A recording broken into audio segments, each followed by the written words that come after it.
y'all, what's up? It's your girl, Miss Meek, and you are officially in Meek's room. Today we are going to be talking about Bad Boys Texas Season 2, Episode 4. We start the episode off with Relly B, Orlando, and Benga. They're sitting in the dining room having breakfast and mimosas, and Relly B says in his confessional that he sees Abra Benga and Orlando sitting at the table, and in his opinion, those are the two most interesting people in the house, and I agree.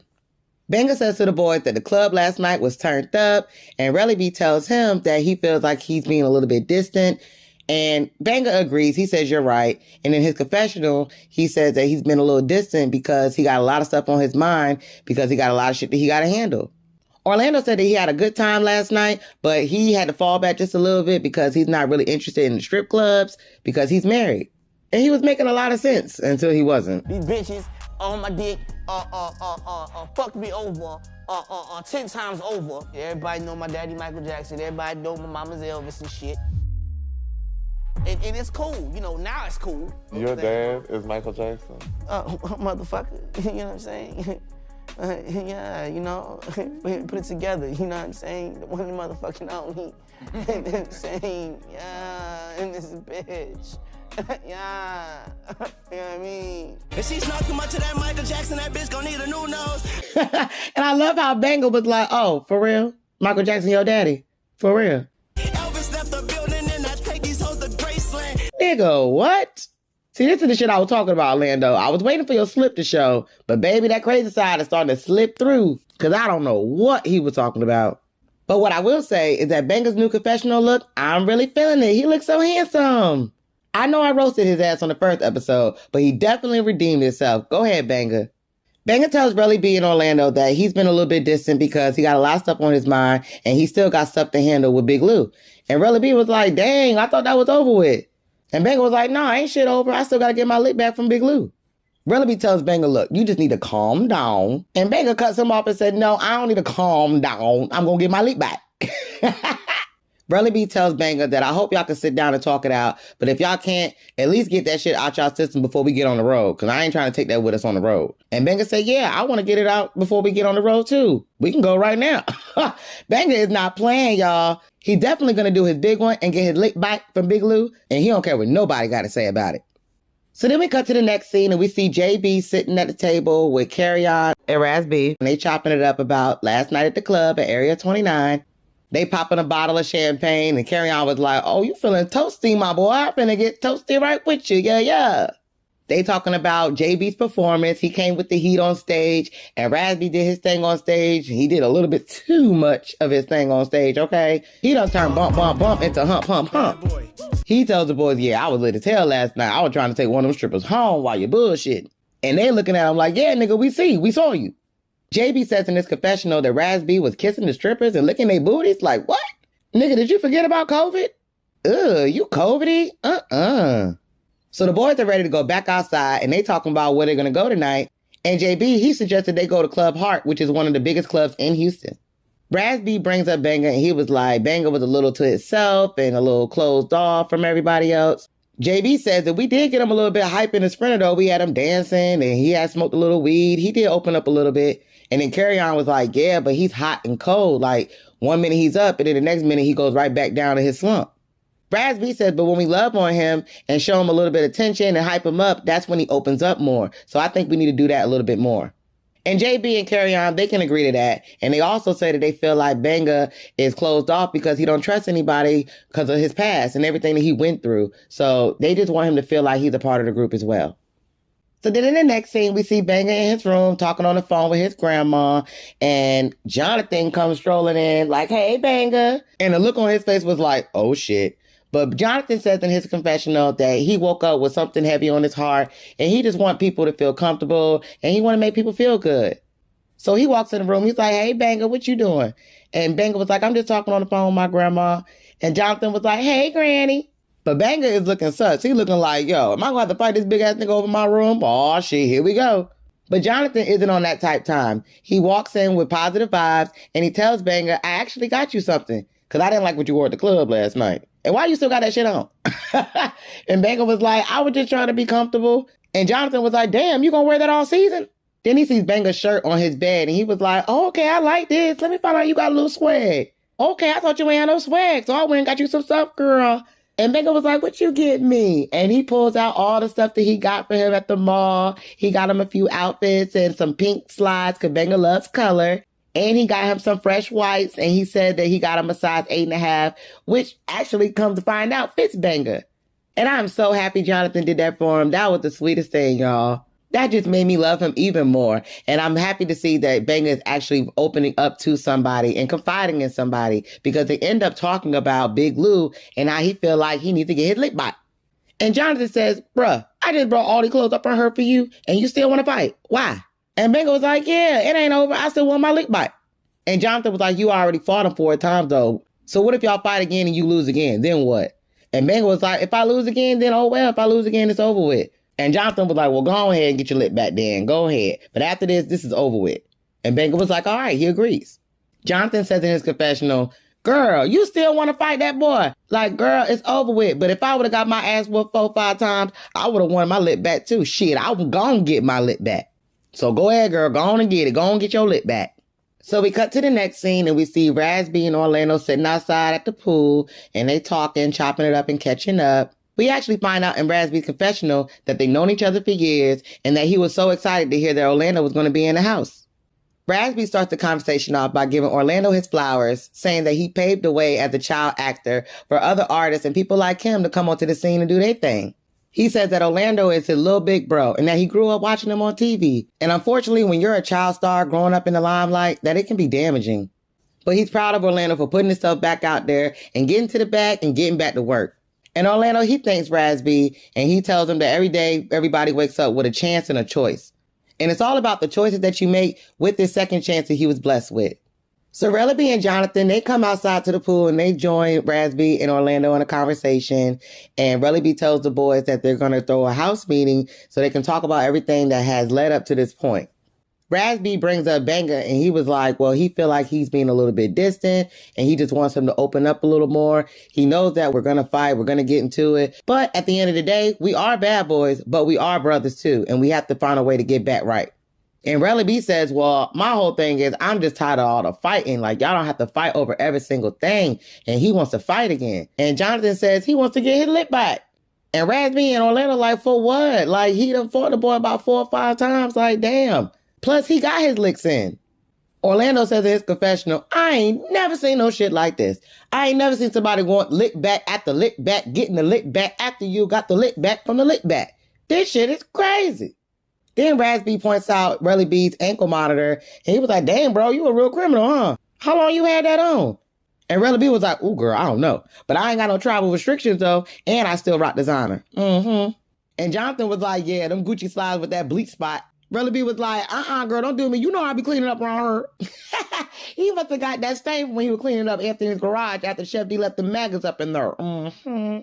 We know, Relly. We know. So the boys finish chopping it up, and they go head inside, and they walk into some chaos going on in the house. Big Lou is going on talking about, you got me effed up. I've been in my room all day. I can't even go to Walgreens. Apparently, while all the boys was outside, Benga was inside the house trying to run up and get his lip back. We hear Prince going off telling Benga, yo, why are you still trying to fight this man, bro? He beat your ass 4 or 5 times. It's not even that deep. Let it go, bro. And Benga ain't trying to hear that. He was like, look, I'm going to do whatever I want to do. If I want to fight this man, I'm going to fight this man, and I'm going to get my lip back. We all was on the same bus together, and you were just 2-stepping with this nigga in the club. Now all of a sudden you want to fight again? That makes no sense, bro. Benga says, I wanted to fight him yesterday, but it didn't happen. So what, we fought already? I want to fight him again. And you tripping. Prince was like, I ain't tripping. You literally got your ass beat 4 times, bro. He Mortal Kombat your ass. That nigga hit the A button on your ass. I ain't gonna lie, that was funny. But Prince, you need to stand down and mind your business. Because when Big Lou slapped Benga when he was going back and forth with Chef D, nobody said nothing. So don't say nothing now. Keep that same energy.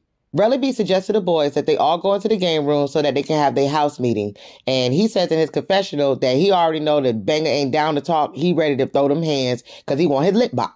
So he's trying to talk Benga out of fighting Big Lou. He's telling him, look, if you keep coming at him and Big Lou is not on that type time and you keep pressing to fight him, it's going to look like you being a bully. You can't make that man fight you if he don't want to fight you. And Benga was like, well, I didn't want to fight him the first time around. That had nothing to do with him. I was talking with Chef D and he jumped in and smacked me. So what's the difference now? Relly B tells him, look, I wanted to have a house meeting about this because I feel like the fighting is unnecessary. So let's go into the game room so we can talk about it. So the boys all head into the game room, and Prince, he pulls out 2 pairs of boxing gloves, and he gives 1 pair to Big Lou, and he tries to give the other pair to Benga, but Benga don't want to put the gloves on. He was like, I don't need no gloves. I'm not boxing. I want to fight barehanded. Prince says in his confessional that when the boys are fighting, they only get to fight for a good 2 to 3 seconds before security breaks it up, and then it's repeat. So why not just go ahead and put the gloves on, go ahead and box it out for a good minute. Y'all can let out all your frustrations out, and then it can be done with. Relly B is getting frustrated. He's like, look, y'all keep on fighting, and it's getting tired and old at this point. That's when Benga says in his confessional, Relly B always got to have his daddy long neck, having ass and everybody business, trying to orchestrate some shit.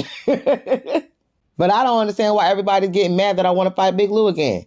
And that's when he tells Big Lou, I like you, but for you to do what you did to me while I was talking to Chef D, that was some out the way shit, and I can't stand for it. So Big Lou tells Benga, my whole thing about the situation is, I feel like if 2 men is hashing out their issues and you ain't got nothing to do with it, then you need to stay out of it and let them 2 grown-ass men handle that. I really don't have no problem with you, and I just want to know what it is that we need to do to help you feel like you're a part of this group. And I get what Big Lou is trying to say, that Benga didn't have nothing to do with the fight between Anthony and Chef D, but Big Lou, you didn't have anything to do with the fight either. And y'all ended up fighting over a whole nother fight that had nothing to do with neither one of y'all at the end of the day. And like I said before on the last episode, I appreciate the fact that Benga is the only one that's speaking on the obvious. Nobody else is saying anything, so I love the fact that Benga is stepping up and speaking up. So Jonathan gets back in his referee mode. He was like, fuck it, let him go at it. Let him get active. Let's go, work at.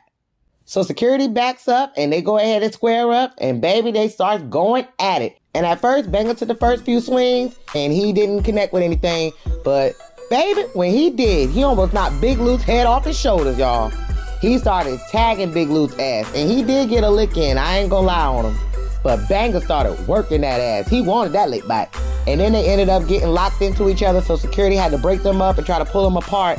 And Benga had a death grip on Big Lou's hair, baby. He started pulling out his hair, and you see Big Lou's hair on the floor like Rio off of season 1. Let me find out Benga is pulling a Jonathan. Everybody yelling at Benga and telling him to let Big Lou's hair go, and he would not let go, y'all. But they finally got him up off of him. They coming at him talking about yo, you did not have to do all that. Now everybody mad at Benga because he was pulling on Big Lou's hair, and they all fussing at him, but Benga don't want to hear that shit. And Big Lou is pissed off because his hair got pulled out, and he wants to fight again now.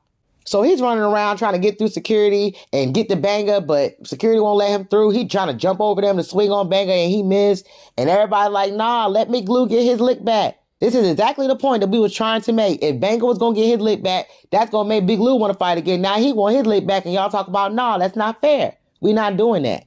Benga was like, nope, I said I want to fight one more time. We fought, and I'm done with it. Sorry. But Big Lou is not having it. He was like, this is what you're not understanding. I done beat your ass 4 times. I didn't want to fight you again because I didn't want to come off looking like a bully. Now you done got your round in and you feel like you did something. But now I'm ready to get my round in and we gonna fight again. Jonathan says in his confessional, look, I don't care if they fight with gloves on or if they fight barehanded. I just want to see them fight. Get active. So then while Benga is telling everybody that he doesn't want to fight again, niggas is moving back, clearing the space, and I hear Chef Teef, the sneak, in the back telling Lou, it's open, bro, it's open. Basically telling him to go run up on Benga. And that's exactly what Big Lou does. He says, watch out. He runs up and attacks Benga, and they start going at it again.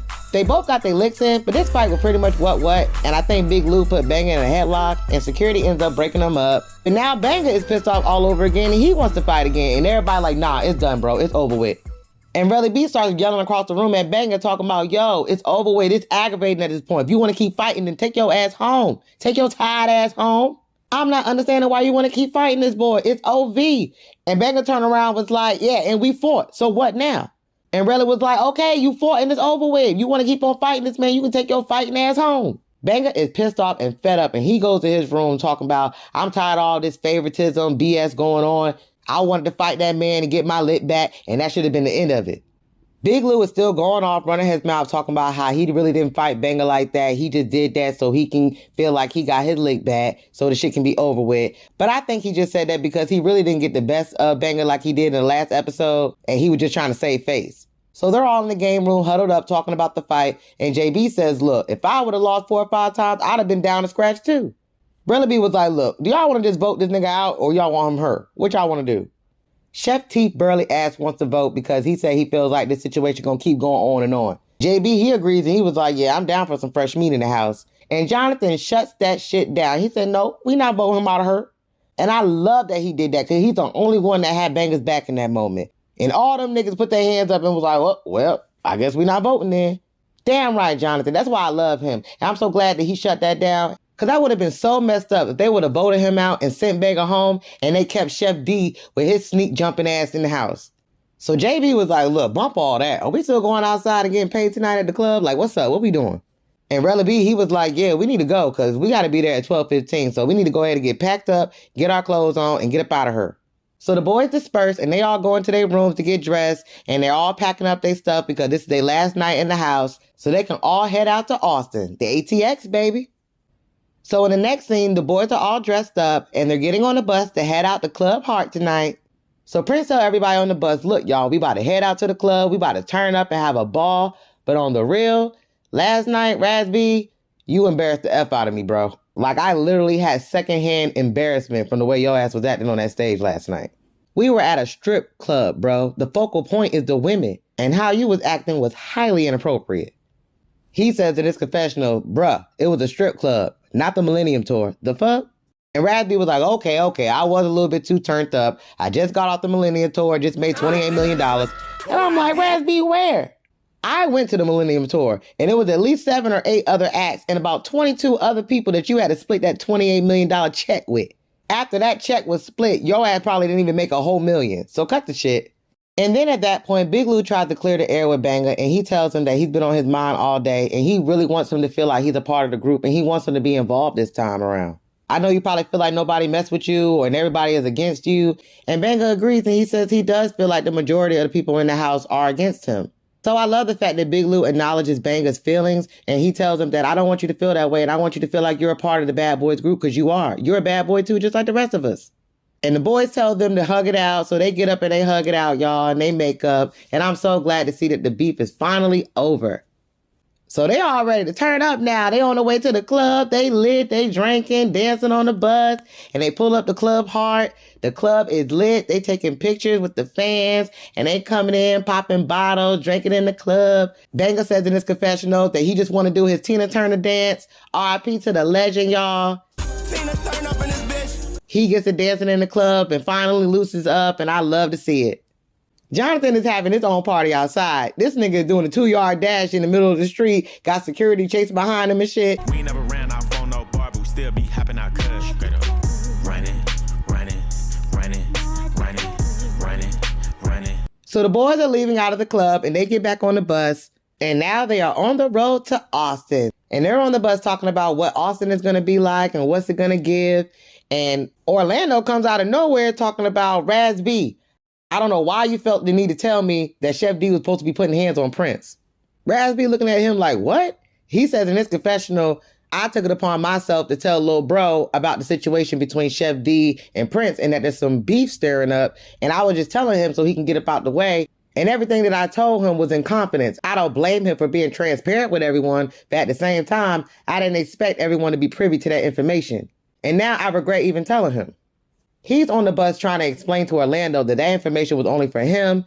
And Chef D cuts him off and was like, hold on, bro. Where the F you get this information from? And Razby starts trying to explain himself, but everybody don't want to hear it. They're like, look, get to the meat and potatoes. Stop all this fluff shit. No fluff. And he was like, okay, well, let me talk without cutting me off. Listen, Orlando is my little bro. And if there's some beef brewing, I'm just trying to let him know so he can get up out of the way. Orlando says in his confessional that he appreciates the fact that Razby confided in him and told him the information. But at this point, he has built a relationship with Prince, and he wasn't about to sit back and let this man get mollywopped like that. And I don't blame him. I get what he was trying to say. But I would have pulled Prince to the side instead of putting that information out there for everybody to hear. And if I was Razby, I would have just went straight to Prince and told Orlando after I told Prince. So that was his fault on that part. Chef D says in his confessional that Razby was being messy and he was already agitated about the situation that happened before. So then on the bus, he tells everybody why he feels a way towards Prince, along with Razby and Carry On come to find out. He said all the boys went out to the club off camera And his homeboy had hit him up and was like, yo, they got a gig at this club and he wants everybody to pull up and show out. And Chef D says, we get to the strip club and I tell everybody, yo, go get some ones, the bottles and everything else is good. I told Jonathan to get ones, I told Prince to get ones, and I told Carry On to get ones. And Carry On was like, I did get ones. Chef D was like, no, you did not, Carry On. He said, I did get ones. What you talking about? Chef D was like, no, you did not get ones. You pulled out $100 worth of ones that you picked up off the floor at the last strip club at Area 29. Broke boy gon' run if he ain't getting no money. Run! Then Chef D says, we got 3 bottles. I asked everybody in the club to help me pay for the bottles. The bill comes and it's $600. And Raz, you gonna leave and you ain't pay for nothing. Ran off on the floor twice. Chef D says in his confessional that he's already irritated with Prince because of the last situation, but now he's also irritated with Raz B because he ran out on the bill, and now you going back telling Orlando this messy shit? Oh yeah, you already know what's about to happen.